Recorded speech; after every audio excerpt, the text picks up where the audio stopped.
que hagan, yo les dejo el enlace, se llama Aprendiendo a Aprender. ¿Por qué quiero que hagan ese curso? De hecho voy a hacer unos cuisecitos de 5 o 10 minutos, no son obligatorios, pero dan una notica extra que será sorpresa al final. Entonces, ¿qué pasa? Este curso se llama Aprendiendo a Aprender, poderosas herramientas mentales con las que podrás dominar temas difíciles. Yo ya lo hice y me ha ayudado mucho en mi tema de docencia, que es el mejor curso que he hecho yo creo que mucho tiempo. Este curso, bueno, inicia supuestamente hoy, ¿cierto? Ustedes lo pueden tomar de forma gratuita, ustedes registran en la plataforma y lo pueden tomar de forma gratuita, pero sin certificado. Ahora, como ustedes son estudiantes de la Universidad del Valle, cuando tengan el correo institucional, ustedes pueden pedir una ayuda económica para que les den el certificado gratis, ¿sí? Eso se puede hacer. Eso hay unas condiciones allí, pues, que tienen que leer. Entonces, ¿qué pasa, muchachos?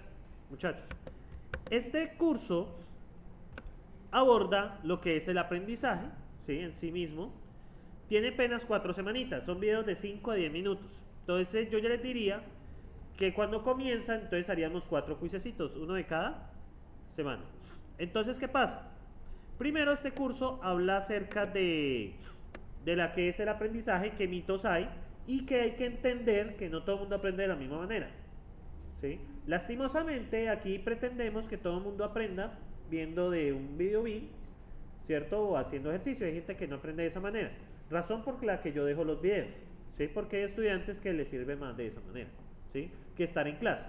Yo en clase cuando era estudiante me mantenía muy distraído. Entonces por lo general quedaba sin nada, tocaba por aparte. Entonces yo lo entiendo.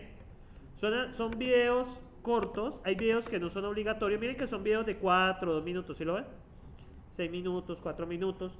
Están hablados en inglés, pero tienen subtítulos en español. Si quieren aprender inglés, óiganlo en inglés y subtítulos en inglés. Tienen subtítulos como en 30 idiomas.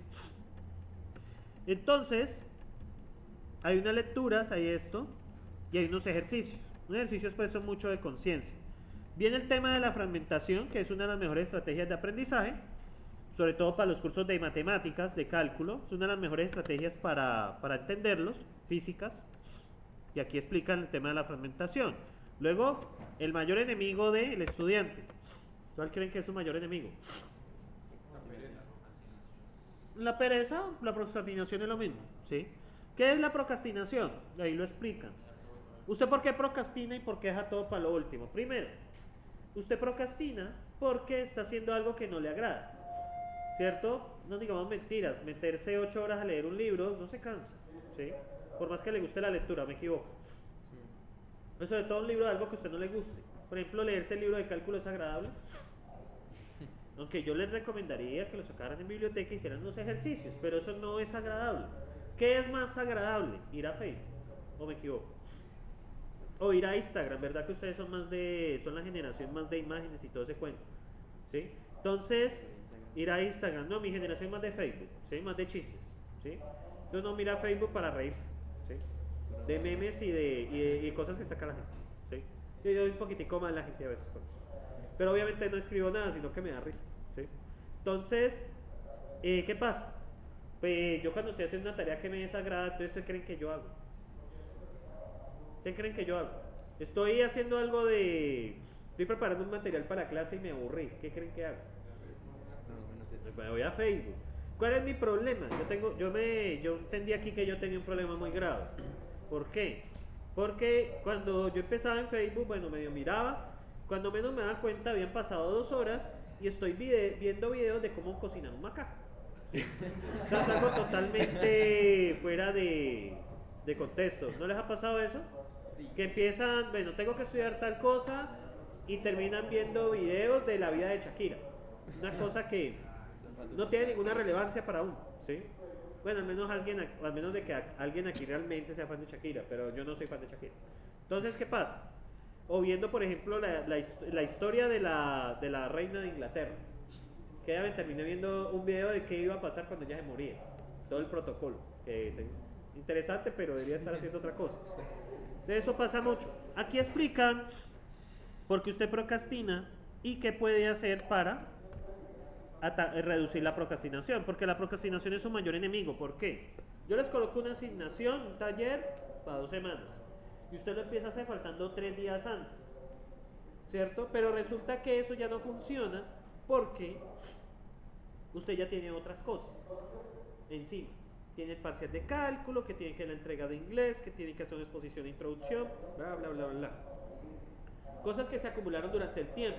Y la tarea que usted había pospuesto ya no la puede hacer como usted la había planeado, porque aparecieron otras cosas en el camino. Eso aquí es muy normal. Eso es algo que se llama la ley del estudiante. Existe una ley del estudiante. O el síndrome del estudiante, es que se llama. Síndrome del estudiante. Vamos a verlo en la Wikipedia. También hay síndrome de Parkinson. Y de hecho el síndrome de Parkinson no lo deriva del síndrome del estudiante. Entonces, les voy a mostrar. Entonces, miren aquí lo que dice. ¿Qué dice aquí?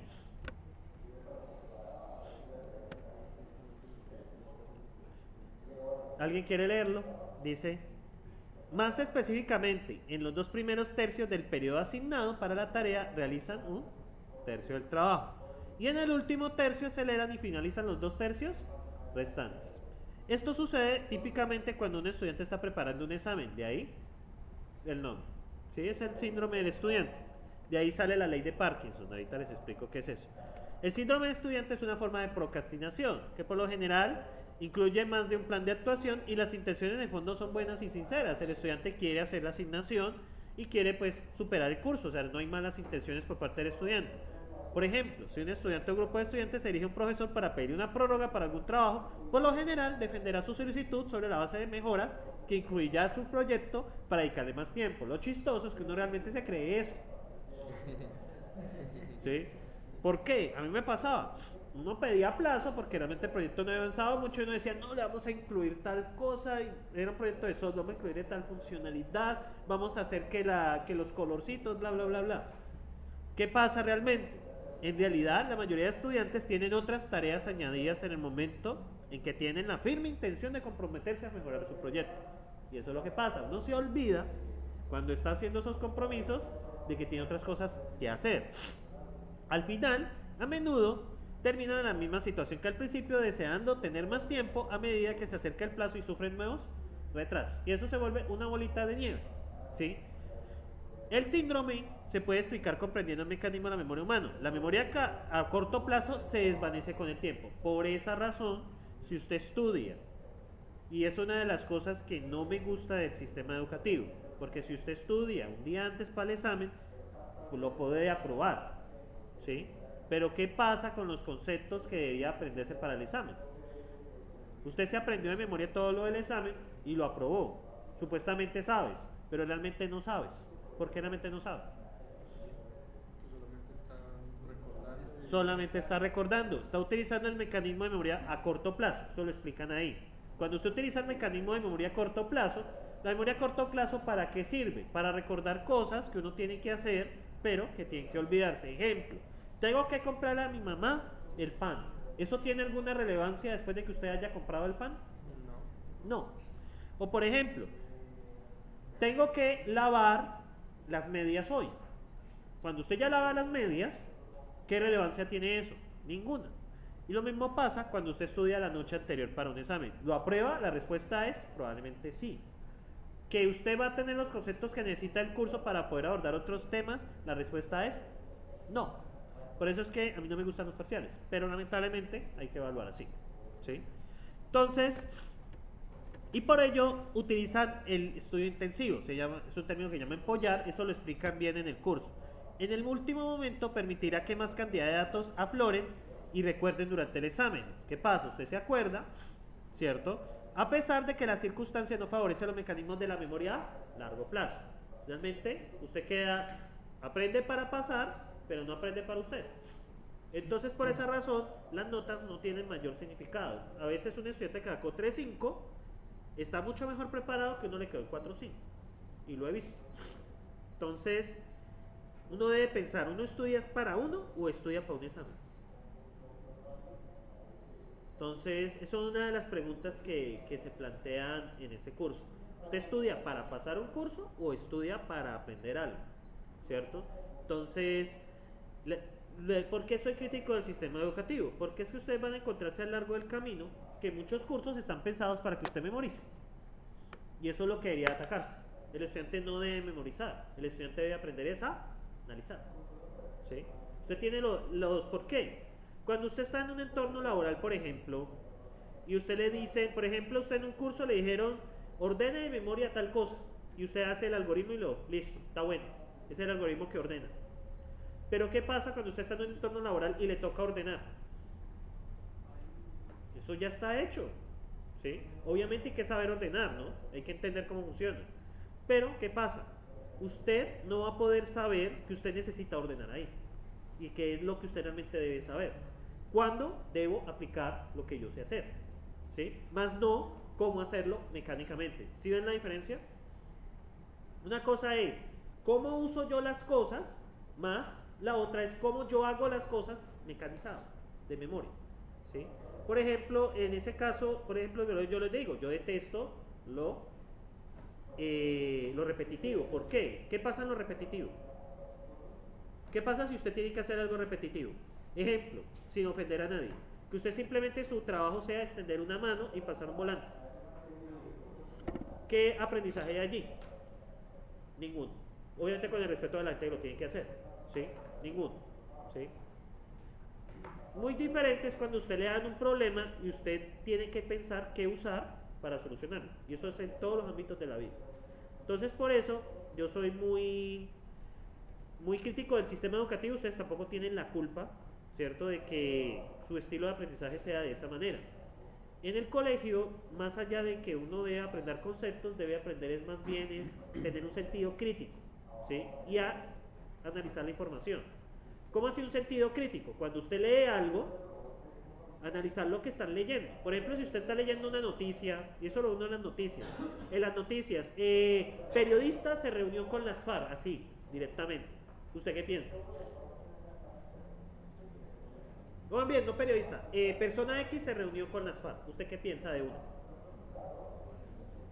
Pues que tiene algo que ver con ellos, ¿o me equivoco? ¿Sí? Cuando usted abre la noticia, ¿cierto? Usted encuentra en el contexto es que se estaba reuniendo porque están haciendo algo humanitario. Por ejemplo, iban a rescatar a un secuestrado, algo así. ¿Sí? Iban a liberar a alguien, por ejemplo, era un facilitador. Entonces, ese es el tipo de cosas que el sistema educativo debería de privilegiar, en lugar de aprenderse las cosas de memoria. Por ejemplo, yo les hago una pregunta, ¿importa en qué año nació Cristóbal Colón? ¿Tiene alguna relevancia? ¿Qué tiene relevancia de la vida de Cristóbal Colón? Los viajes que él hizo para descubrir América, ¿cierto? O por ejemplo, ¿tiene alguna relevancia en qué año? Eso es lo que, y eso uno después de pensarlo, en mi caso de pensarlo mucho, es una de las cosas que uno empieza como a criticar, porque es que no importa aprenderse las cosas de memoria, sino el aporte y analizarlo. Por ejemplo, responder este tipo de preguntas. ¿Por qué Colón viajó a las Américas? ¿Sí? No porque quería descubrir nuevos territorios, no, eso hay un análisis detrás, eso hay una situación económica, eso hay una situación personal de él, eso hay una situación del reino, que por qué se hicieron esos viajes, ¿sí? Eso no se hizo porque sí, eso un trasfondo. Por ejemplo, en el caso de la independencia de Colombia, que Simón Bolívar, no, eso también hay un trasfondo, ¿sí? Eso hay un trasfondo de criollos acaudalados, enojados por impuestos, y de gente ahogada por impuestos. Y adicional, el deseo de independencia no nació porque nos liberamos.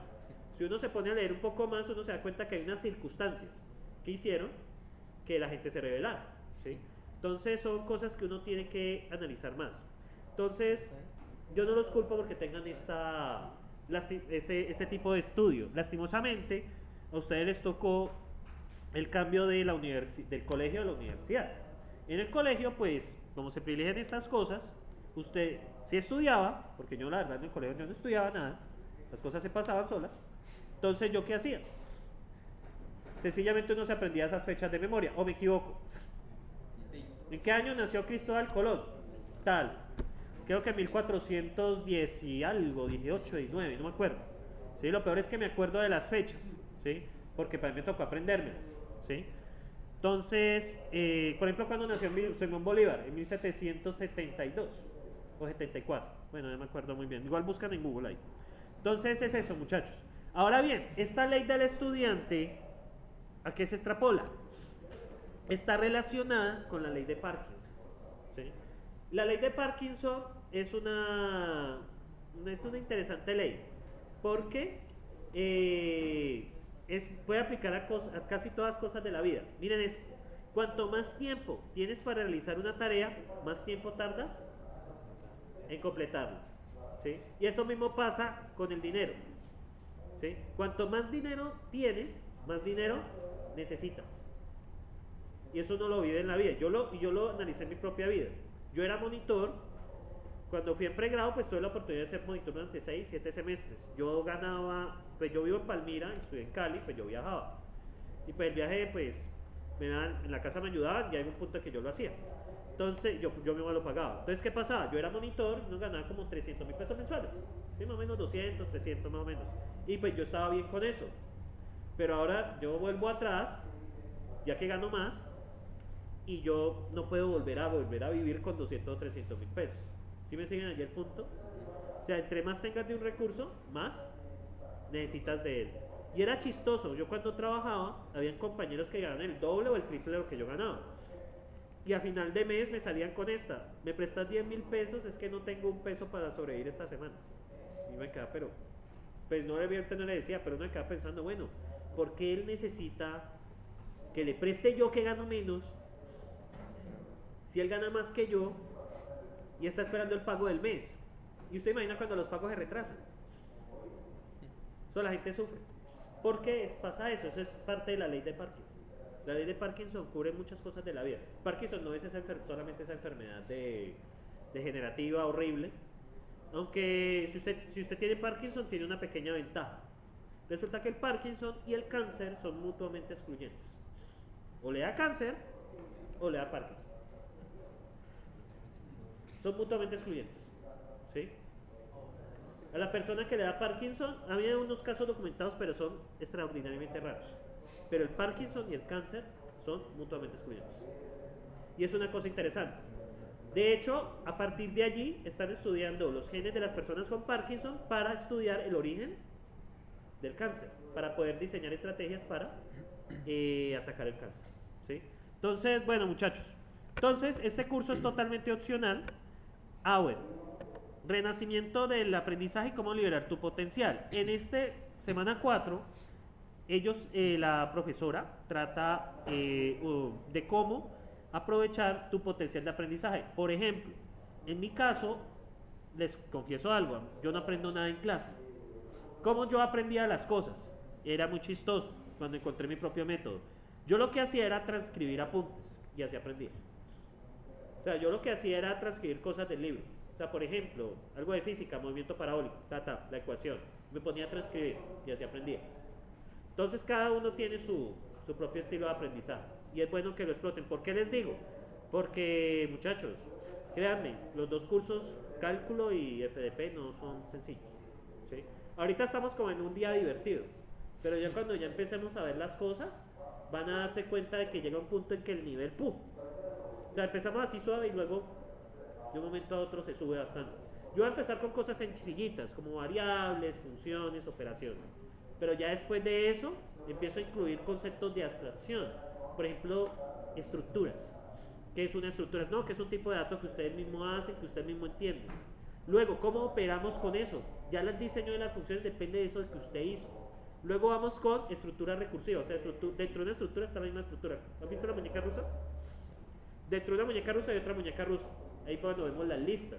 Cuando les introduzco el concepto de recursión, que es una de las hitos de ingeniería de sistemas, entender recursión.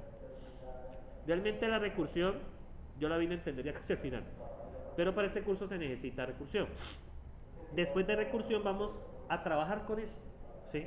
Por eso les digo que todo ese contenido realmente es muy difícil de verlo todo, porque hay que concentrarse en esos dos hitos, funciones y recursión. Y después de recursión, ¿qué viene? Abstracción. ¿Qué busca usted con abstracción? Yo se los mostré allí brevemente. ¿Qué hice yo con ese código que estaba haciendo para el robot? ¿Qué yo estaba haciendo? Usted perfectamente puede hacerlo paso por paso y eso sale extenso. ¿Funciona? La respuesta es sí.